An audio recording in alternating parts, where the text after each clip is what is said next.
दोस्तों नमस्कार। जिस चीज़ का इंतज़ार था, जो इस देश की जनता के हक़ में, जो लोकतंत्र के हक़ में जिस फैसले का इंतज़ार था, वो सुप्रीम कोर्ट से आज आ चुका है।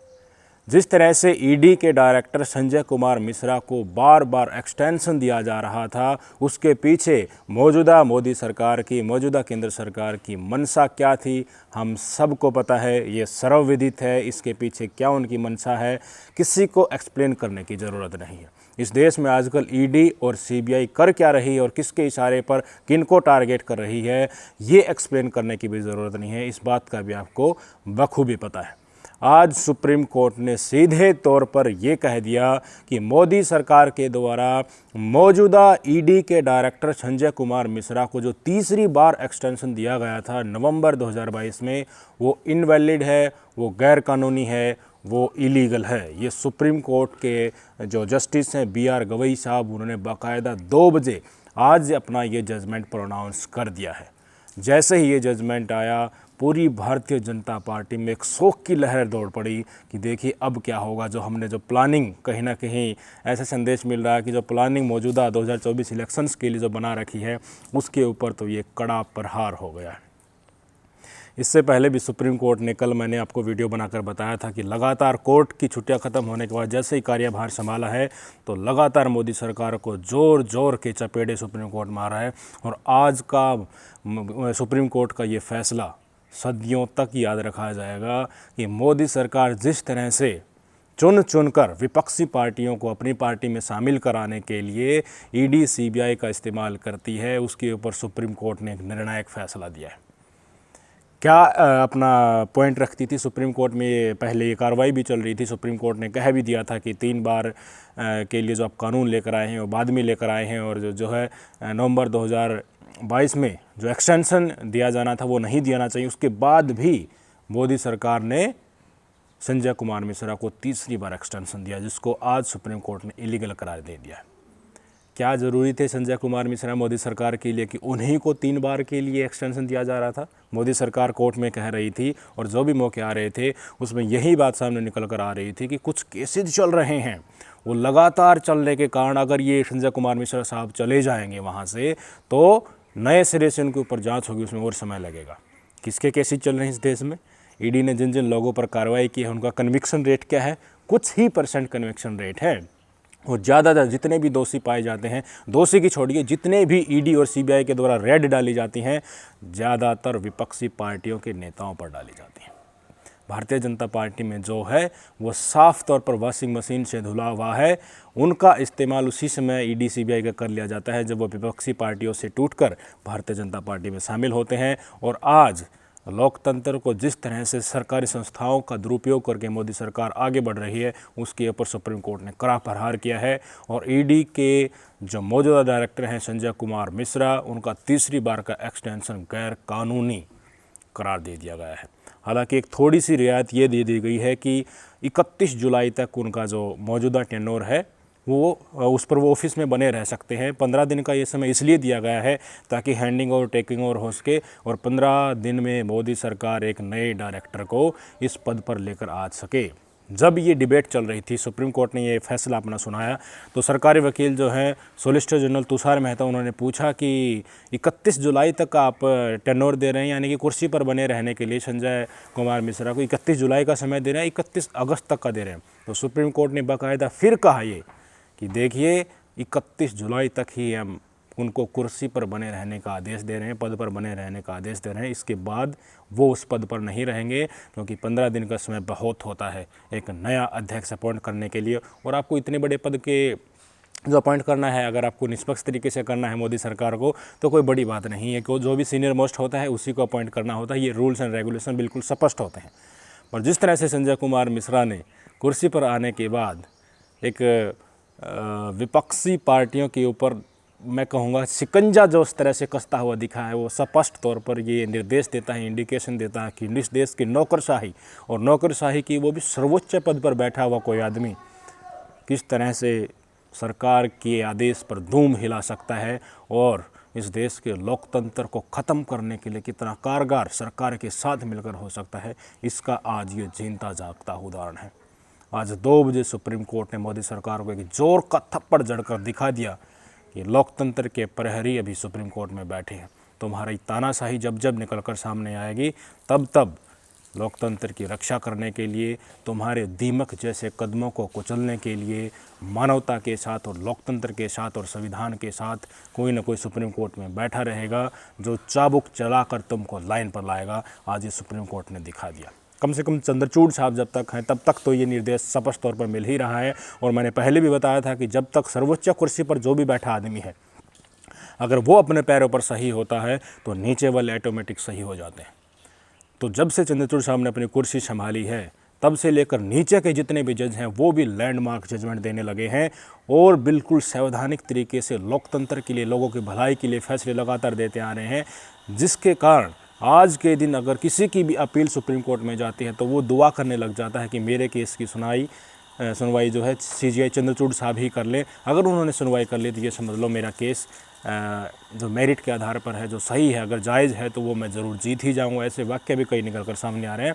पर मौजूदा केस जो ED के मौजूदा डायरेक्टर संजय कुमार मिश्रा के अपॉइंटमेंट को लगातार जो तीसरा उनका टेन्योर एक्सटेंशन था उसको गैरकानूनी करार देना हमेशा इतिहास के पन्नों में याद रखा जाएगा कि कभी मोदी का कार्यकाल था, उसमें सरकारी संस्थाओं का ED CBI इनकम टैक्स का किस तरह से उपयोग किया जाता था। उसके बाद सुप्रीम कोर्ट ने एक चाबुक चलाकर लोकतांत्रिक स्टैंड लेकर संवैधानिक तरीके से इस पद पर आसीन सत्ता के इशारे पर उनको गैरकानूनी उनका अपॉइंटमेंट को दिया गया था।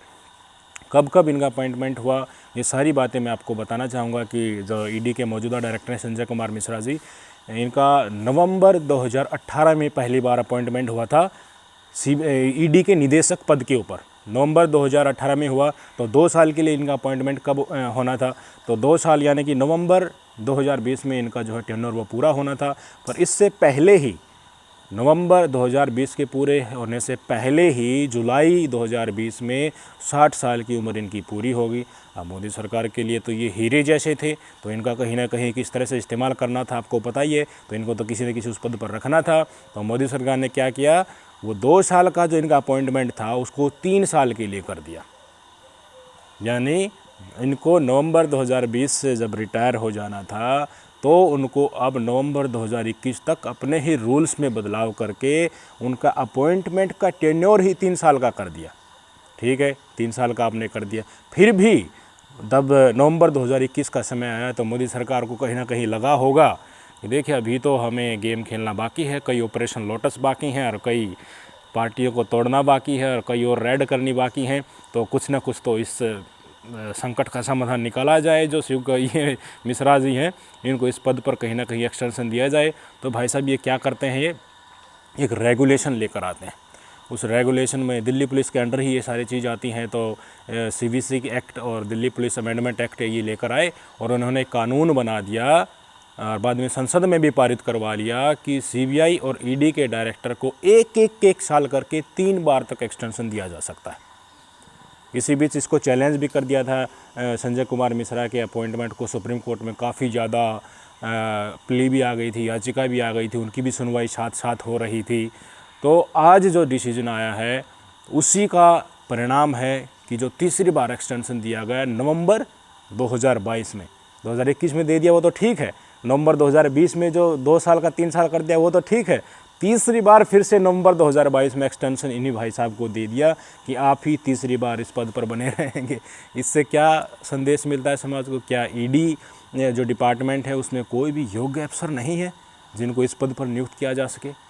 जूनियर जो होंगे इनसे जूनियर होंगे, उनको तो जितनी जांच चल रही है जिन केसेज की उनकी तो जानकारी होगी ही। जितने दफ्तर में अफसर होते हैं क्या इन्हीं से कुछ ऐसा काम करवाया जाता है जिसको गोपनीय रखा जाता है, दूसरे अफसर को नहीं पता होता? जितने नीचे जूनियर अफसर होते हैं किसी भी डिपार्टमेंट को, ऊपर आप उठा लीजिए, टॉप 10 ऑफिसर आप उठा लीजिए, तो उनको सब चीज़ों की डिपार्टमेंट में क्या चला उसकी तो जानकारी होती ही है। तो अगर संजय कुमार मिश्रा की जगह कोई नीचे वाला योग्य अफसर अपॉइंटमेंट कर दिया जाता तो उसको भी सारी लेखा जोखा जो ED का हो रहा है तो वो भी संभाल सकता था। पर ये कहना कि मौजूदा डायरेक्टर जो है संजय कुमार मिश्रा जी ये ही जो है केस ऑलरेडी जो चल रहे हैं उनको सोल्व आउट करेंगे, तो यह कहीं ना कहीं किसी और ही इशारा करता है मोदी सरकार की मंशा को साफ तौर पर लोकतांत्रिक तरीके से चलने की उनकी जो इच्छा है और वो इस काम को आगे बढ़ा भी रहे हैं। चुनी हुई सरकारों को तोड़ रहे हैं, जनता के दिए हुए वोट के जन अधिकार को ही तुच्छ समझकर एक साइड रख के अपनी ताकत के बल पर, तानाशाही के बल पर इस देश की जनता के साथ जो धोखा किया जा रहा है, मैंडेट का धोखा किया जा रहा है, जो जनाधार देश की जनता ने दिया है उसको धोखा किया जा रहा है। किसके साथ मिलकर? इन्हीं साहब के साथ मिलकर जिनको तीसरी बार एक्सटेंशन दे दिया गया है। क्या ये फंडामेंटल राइट्स का हनन नहीं है? जितने भी योग्य नीचे अफसर पूरी ईडी में, क्या कोई योग्य अफसर नहीं है जिनको इनकी जगह अपॉइंट किया जा सके? और अब सुप्रीम कोर्ट को कहना पड़ रहा है कि तीसरी बार जो आपने इनको एक्सटेंशन दिया है नवंबर 2022 में, जो नवंबर 2023 तक इनका टेन्योर चलना था, ये गैर कानूनी है और तत्काल प्रभाव से 15 दिन में ही उनको कुर्सी छोड़ने का निर्देश दे दिया। लोग तो यहाँ तक भी सोशल मीडिया पर अब विरोध कर रहे हैं कि देखिए, अगर इनका टेन्योर तीसरी बार के इलीगल है तो इनको बर्खास्त क्यों नहीं कर देना चाहिए नवंबर 2022 से ही। इस सवाल को लेकर भी जो है लगातार सोशल मीडिया पर बातें कही जा रही हैं कि अगर सुप्रीम कोर्ट ने इनका जो एक्सटेंशन को दिया गया था 1 साल का, नवंबर 2022 से लेकर नवंबर 2023 तक जो तीसरी बार एक्सटेंशन दिया गया था, अगर ये इलीगल है, अगर ये गैरकानूनी है, तो इनको पिछली डेट से बर्खास्त क्यों नहीं किया जाता और जिसने ये काम किया उनके खिलाफ एक्शन क्यों नहीं लिया जाता। तो कम से कम इस वातावरण में आजकल जो माहौल चल रहा है उसमें अगर सुप्रीम कोर्ट ने ये कह दिया कि 15 दिन के अंदर आप कुर्सी छोड़ो, तो मैं तो यही सही मानता हूँ। क्योंकि अगर कोई और होते जो राज्यसभा में चले गए इस कुर्सी का इस्तेमाल करके, तो आपको ये भी देखने को नहीं मिलता। इनको 5 बार भी एक्सटेंशन सुप्रीम कोर्ट की तरफ से ही शायद मिल जाता है, ऐसे इंडिकेशन अगर वो होते तो लगाया जा सकता है। तो सीधे तौर पर सारी की सारी जो है एक गोल गोल चक्कर में जो चीज़ें घुमाई जा रही थी, राजनीतिक इस्तेमाल से ईडी, सीबीआई और इस तरह तमाम संस्थाओं का जो किया जा रहा था, उसके ऊपर सुप्रीम कोर्ट ने सीधे तौर पर आग चाबुक चलाया है कि इस भाई साहब को 15 दिन के अंदर हटाइए, एक नया निदेशक नियुक्त कीजिए। और जो रही बात अमेंडमेंट्स को लेकर थी, तो सीवीसी और दिल्ली पुलिस के कानूनों में अमेंडमेंट किया गया था कि 3 बार 1-1 साल के लिए एक्सटेंशन दिया जा सकता है, उसको सुप्रीम कोर्ट ने होल्ड किया है। कि देखिए, उन्होंने कहा है कि अपने डिपार्टमेंट के लिए, कुशल प्रशासन के लिए सरकार कानून बना सकती है, लेजिस्लेट कर सकती है, पर मौजूदा जो अपॉइंटमेंट है, एक्सटेंशन है तीसरी बार का, वो गलत है। तो अगर सत्ता जिसके हाथ में है वो कुछ भी कर सकती है। आज सुप्रीम कोर्ट का आधा जो ऑर्डर, मैं कहूँ कि जो रूल्स एंड रेगुलेशन बनाए हैं कि हम 3 बार के लिए एक्सटेंशन दे देंगे किसी व्यक्ति को, वो किस ओर इशारा करता है? लेजिस्लेचर का तो काम है। मोदी सरकार अगर सत्ता में है, बहुमत में है, तो वो कानून बना सकती है। अगर कानून बना दिया, वो संवैधानिक तरीके से हर कानून को, इतना पेचीदा हमारा कॉन्स्टिट्यूशन है कि जो कानून लेजिस्लेचर ने बना दिया, जो मोदी सरकार ने बना दिया, हर कानून अगर वो बेशक से लोकहित में न हो तो उसको चैलेंज करना बड़ा मुश्किल हो जाता है। तो यही बात जो मोदी सरकार ने तानाशाही करने की कोशिश की थी, अपॉइंटमेंट इनका तीसरी बार के लिए एक्सटेंशन किया था और कानून लेकर आए थे कि 3 बार एक्सटेंशन दे सकते हैं 1-1 साल का, तो इसमें से आधा तो मोदी सरकार का सुप्रीम कोर्ट से ही पास हो गया। और क्या होगा आगे? कोई भी और निदेशक आएगा जो इनके टुकड़ों पर चलेगा, इनके कहने से ही धूम हिलाएगा, वो 3 बार के लिए एक्सटेंशन पाएगा भी। नीचे वाले तब तक रिटायर होकर चले जाएंगे, उनकी उम्र हो जाएगी। क्यों? 60 साल तक अगर ये भाई साहब 2020 के जुलाई में ही पहुंच गए थे और अब तक उस कुर्सी पर बने हुए हैं, तो नीचे वाले भी 60 साल इनके बैच में